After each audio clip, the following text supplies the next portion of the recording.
महाराष्ट्र में एक बार फिर राजनीतिक करवट बदल सकती है, ऐसा अनुमान लगाया जा रहा है। हालांकि आपको बता दें कि इस साल के अंत तक विधानसभा चुनाव हो सकते हैं, लेकिन उससे पहले डिप्टी सीएम अजीत पवार को मुख्यमंत्री बनाने की मांग उठने लगी है।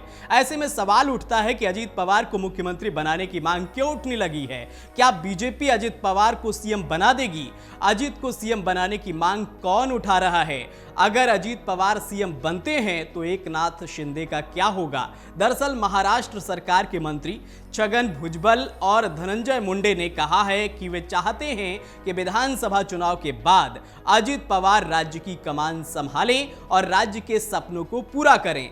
जिस कार्यक्रम में वे बोल रहे थे वहां अजीत पवार खुद भी मौजूद थे।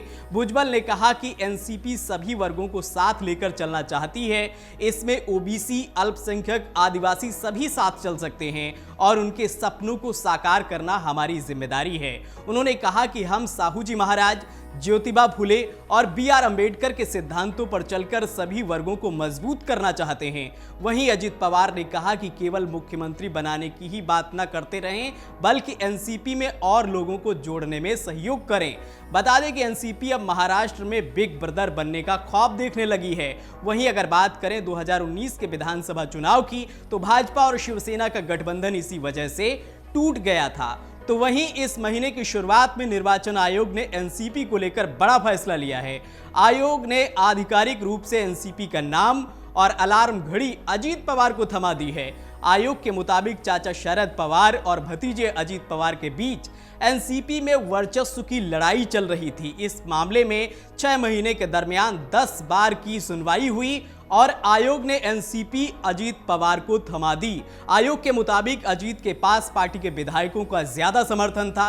इस प्रकरण पर हालांकि शरद पवार खेमा सुप्रीम कोर्ट में अपील कर चुका है, लेकिन शरद पवार आयोग के इस फैसले से बेचैन हैं। शरद पवार ने रविवार को कहा कि अजीत पवार के नेतृत्व वाले समूह को एनसीपी का नाम और चुनाव चिन्ह आवंटित करने का चुनाव आयोग का निर्णय आश्चर्यजनक था, क्योंकि चुनाव आयोग ने उन लोगों के हाथों से पार्टी को छीन लिया है जिन्होंने इसे स्थापित किया था। उन्होंने कहा कि मुझे विश्वास है कि लोग चुनाव आयोग के फैसले का समर्थन नहीं करेंगे, जिनके खिलाफ हमने सुप्रीम कोर्ट का दरवाजा खटखटाया है। उन्होंने कहा चुनाव आयोग ने न सिर्फ हमारा चुनाव चिन्ह छीना, बल्कि हमारी पार्टी भी दूसरों को सौंप दी। 1999 में एनसीपी की स्थापना करने वाले शरद पवार ने कहा कि चुनाव आयोग ने उन लोगों के हाथों से पार्टी छीन ली जिन्होंने इसे स्थापित किया था और इसे बनाया और इसे दूसरों को दे दिया। ऐसा पहले कभी नहीं हुआ। इस बीच छगन भुजबल और धनंजय मुंडे के बयान से स्पष्ट हो गया है कि आखिर अजीत पवार शरद से अलग क्यों हुए। वहीं इस कार्यक्रम में अजीत पवार ने कहा कि उन्होंने शरद पवार की अगुवाई वाली पार्टी से अलग होने का फैसला इसलिए किया ताकि एनसीपी किसी से पीछे न रह जाए। बता दें कि महाराष्ट्र की 238 सीटों वाली विधानसभा में एनसीपी के 38 विधायक हैं। वहीं भाजपा के पास 105 विधायक हैं, शिवसेना के पास 39 विधायक हैं और अजीत पवार चाहते हैं कि वह एनडीए में रहें, लेकिन उनकी पार्टी सबसे बड़ी पार्टी हो या फिर उन्हें शिवसेना की ही तरह मुख्यमंत्री पद मिले। अगर एनसीपी ज्यादा सीटें लेकर आती है तब भी मुख्यमंत्री की कुर्सी पर उनका दावा हो जाएगा।